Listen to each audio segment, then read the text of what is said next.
第二條式咧就係中四 polynomial 咧，我哋會用嘅，咁就係一個長除嘅式啦。咁一條我哋可以用到去四次方嘅式，就除一個linear factor，即係例如 x 加一啊、x 減二啊嗰啲咁嘅嘢。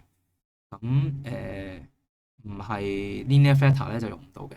我哋點解用呢個咧？因為方便我哋時計 remainder theorem 啊、factor theorem 嘅時候用。然後咧佢就模擬緊你呢個狀態。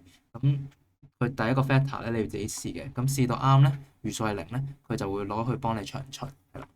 咁點樣用咧？例如有條式，咁點解 x 四次咧？去到因為公開試試過出四次方嘅，咁所以我哋用四次方會好啲嘅。咁我哋入一次啦。咁我哋就 program 二啦，我哋今次入二號嗰個位啦。誒，見佢入咗喎，咁我哋就洗咗佢先。mo 六三就 delete 第二個，係第二個位。咁我哋又入啦。mo 一就普通啦，mo 六 edit，跟住就撳第二個位。咁啊，普通 mo 啦，都係 computer mo。咁我哋開始入啦，shift 三一，shift 三二 A 啦，跟住入埋個 B 啦，個 C 啦，入埋個 D 啦，入個 Y 啦。好，跟住點撳咧？LBL0其實就係 shift 三向左掃，跟住就會有個叫做 LBL 嘅嘢噶啦，係啦。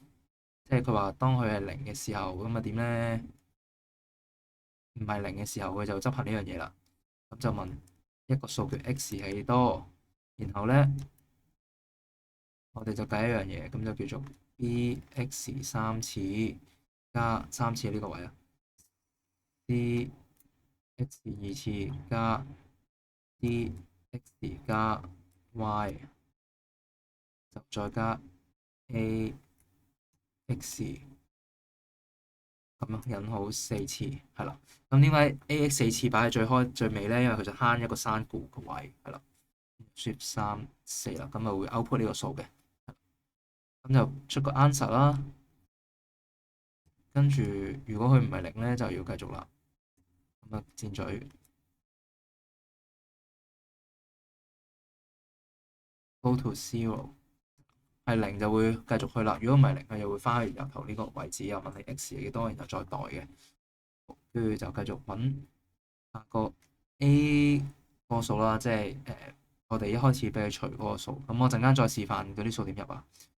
跟住就 shift 三四啦，跟住就出 b 加 x 乘以 answer，箭嘴就擺落新嘅 b 嗰度，跟住 shift 三就四。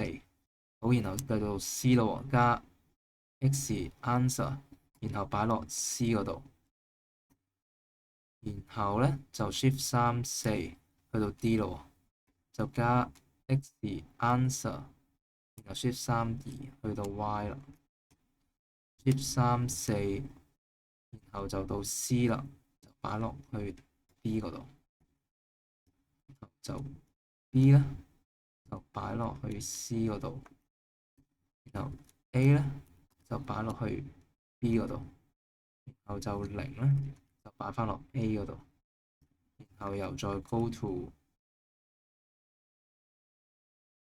咁啊 total 91格嘅。咁啊好似好複雜啦，同埋可能你會揾到啲更加啱你用嘅 program 都未定嘅。但係我都想叫大家入呢個嘅，咁我示範俾大家有咩用啦。好，咁例如就program 二，好 factorize 個四次方嘅嘢，咁我哋就撳二 ex 一 ex 負16 ex 三 ex 18 ex，咁由四次方、三次方、二次方、一次方去到零次方個 coefficient 入咗啦。好，跟住我想去俾試下 x 減一俾佢除，咁餘數係幾多咧？即係 f 一，咁我哋就代一啦。哦，原來 f 一係8，即係俾 x 減一除嘅時候餘數係8。哦，咁唔得喎，要繼續喎。咁 ex 叫你再試下第二個啦。咁我哋試完一就通常試負一嘅，負一。OK 喎，零喎，即係 x 加一係嗰個 factor 啦。咁我哋就寫翻之後 factorize 咗俾 x 加一即除嘅時候嗰個quotient 啦。好，撳咯喎，跟住就應該2啦、負一啦、負15啦、18，咁就會係2x 三次減1x 二次減15x，加18啦，係啦，咁呢度要加翻 x 係啦，打漏咗。好，咁而家咧我哋未完嘅喎，有3次方喎，做乜計啊？呢個 program 要入過咪好麻煩。OK 嘅，好，而家我哋就對呢個位啦。好，今次又可唔可以繼續俾 x 減x 加除啊？又試下咯。好，唔得喎，x 加餘數係30喎。咁我哋試下2同埋負2咯喎。好，試下代個2啊。我0喎，即係俾 x 減2除係除到咯喎。咁我哋睇下計翻嚟個 coefficient 幾多咯喎？0即係0x 3次，2x 2次，3x 負9。好啦，咁即係話個餘數餘低咧，就呢個 2x 2次2x 3次減 x 2次減15x 加18咧，就係x 減2乘 2x 2次加3x 減9咯喎。好，咁個 program 就完嘅啦。咁你話點樣繼續 factorize 呢個啊？咁我哋用 formula 01啦，或者你 cos method 出翻去啦。formula 01二次方嘛，2 3負9，咁你會得到3/2。x 等於負3嘅，即係如果 x 2次加3x 減9等於0嘅時候，你有得到呢個嘅。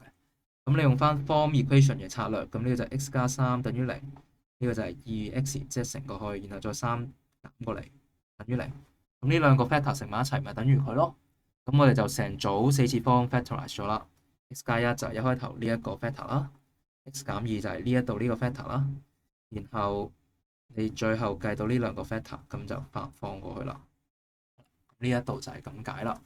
好，咁我哋做多個例子啦。今次係3次方啦，唔係2次方啦。咁3次方咧就要撳多次 program 2啦。3次方尤其是留意啦，開頭係0x 4次啦，咁所以我哋係由1、2、負6同埋負4嘅。好，跟住問你 x 幾多，咁就要撳嗰個我哋試下代 x 減1啦，即係代1啦，咁負7唔得喎。咁跟住你就可能要代負1啦，唔得喎。好，跟住你又試下代2啦，2或得喎。咁但係我想試下2係 OK 喎，係咪2 OK 喎？係啦，2 OK 喎，咁咪0咯喎，餘數。好，咁我俾佢除咯，x 減2除咯，餘數係幾多？0x 3次，1x 2次，4x 加2。好，計咯喎，x 2次加 4x 加2。好，跟住我哋用 formula 01試下 factorize 喎。咁啊，代1啦，4啦，2。呢個數變唔到份數，兩個數都難嘅喎。咁呢個數就唔可以 factorize 啦。咁我哋就f(x) 就係 x 減2加乘 x 2次加 4x 加2啦，咁樣啦。